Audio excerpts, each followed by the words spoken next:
നമസ്കാരം. ലോകത്തെ കോടിക്കണക്കിന് ഹൃദയങ്ങളെ ഒരുമിപ്പിക്കുന്ന കളിയാണ് football. 2026 FIFA world cup football tournament ആരംഭിക്കുകയാണ്.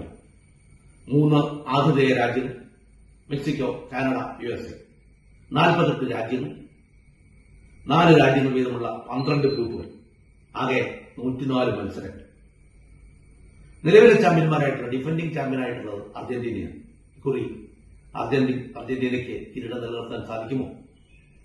അത് പ്രവചനാതീതമാണെങ്കിലും Spain, Germany, England, Brazil, France, Portugal എന്നിവ വലിയ വെല്ലുവിളി ഉയർത്തും എന്നുള്ള കാര്യത്തിൽ യാതൊരു തർക്കവുമില്ല.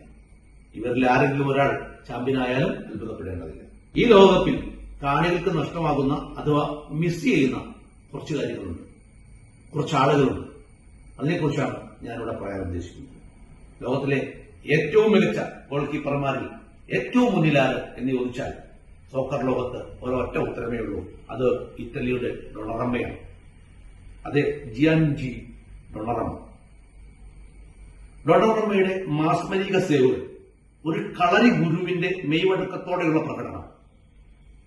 പക്ഷേ ഇത്തവണത്തെ ലോകകപ്പിൽ ജിയാൻലുജി ഡൊണറമ്മ ഉണ്ടാവില്ല. കാരണം ഇറ്റലി ഈ ലോകകപ്പിൽ യോഗ്യത നേടിയിട്ടില്ല.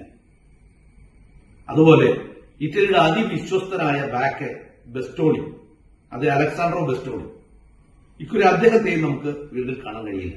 കാരണം മുൻപ് പറഞ്ഞത് തന്നെ ഇറ്റലി യോഗ്യത നേടിയിട്ടില്ല. മറ്റൊരാൾ മാഞ്ചസ്റ്റർ യുണൈറ്റഡിന്റെ centre forward Benjamin Sesko, Slovenian താരമാണ്. സെസ്കോയും ഇത്തവണത്തെ ലോകകപ്പിന് ഉണ്ടാവില്ല. കാരണം സ്ലൊവേനിയ യോഗ്യത നേടിയിട്ടില്ല.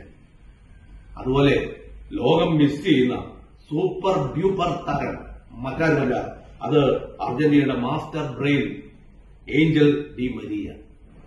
എക്കാലത്തെയും അർജന്റീനയുടെ ബുദ്ധി കേന്ദ്രം ഏഞ്ചൽ ഡി മരിയ ആയിരുന്നു ഫീൽഡിൽ. സ്വയം വിരമിക്കൽ പ്രഖ്യാപിച്ചു, യുവാക്കൾക്ക് അവസരം നൽകുന്നതിന് വേണ്ടി സ്വയം വിരമിക്കൽ പ്രഖ്യാപിച്ച ഡി മരിയെ ആയിരിക്കും അർജന്റീന ഇപ്രാവശ്യം സ്ക്വാഡിൽ ഉൾപ്പെടുത്തും എന്ന് എല്ലാ കായിക ഫുട്ബോൾ പ്രേമികളും വിശ്വസിച്ചു. അതുപോലെ തന്നെ അർജന്റീനയുടെ ആരാധകരും വിശ്വസിച്ചുവെങ്കിലും അർജന്റീനിയൻ ഫുട്ബോൾ അധികാരികൾ അങ്ങനെ ഇപ്രാവശ്യത്തെ സ്ക്വാഡിൽ ഡിമരിയെ ഉൾപ്പെടുത്തിയിട്ടില്ല. അതുകൊണ്ട് ഈ ലോകകപ്പിലെ ഏറ്റവും വലിയ നഷ്ടം, അല്ലെങ്കിൽ ഏറ്റവും കൂടുതൽ മിസ് ചെയ്യുന്നത്, ലോകം മുഴുവൻ മിസ് ചെയ്യുന്നത് ഡിമരിയ എന്ന ആ മികച്ച ഫോർവേഡർ തന്നെയായിരിക്കും. മെസ്സിയുടെ വലത് കൈയാണോ ഇടത് കൈയാണോ അതോ ഹൃദയം തന്നെ ആയിരുന്നോ ഡിമരിയ എന്ന് ചോദിച്ചാൽ അതിന് ഉത്തരമില്ല. അപ്പോ ഡിമരിയാണ് ഈ ലോകകപ്പിലെ ഏറ്റവും വലിയ മിസ്സിംഗ്. ഈ ലോകകപ്പിന്റെ ആവേശമാണെങ്കിലും ഒരല്പം നിരാശയും അതിലൂടെ ഉണ്ട്. നഷ്ടങ്ങളുടെയും കൂടി കഥയാണല്ലോ എല്ലാ ലോകകപ്പുകളും. എങ്കിലും ലോകകപ്പ് ആരംഭിച്ചാൽ പിന്നെ നഷ്ടങ്ങളൊന്നുമില്ല. മുന്നോട്ടുള്ള പ്രയാണം മാത്രം, ആവേശം മാത്രം, കളിഭ്രാന്ത് മാത്രം. ഈ കളിഭ്രാന്തിലേക്ക് ലോകം മാറാൻ ഇനി വെറും 6 നാൾ മാത്രം. ലോകകപ്പ് 2026 എല്ലാവർക്കും സ്വാഗതം.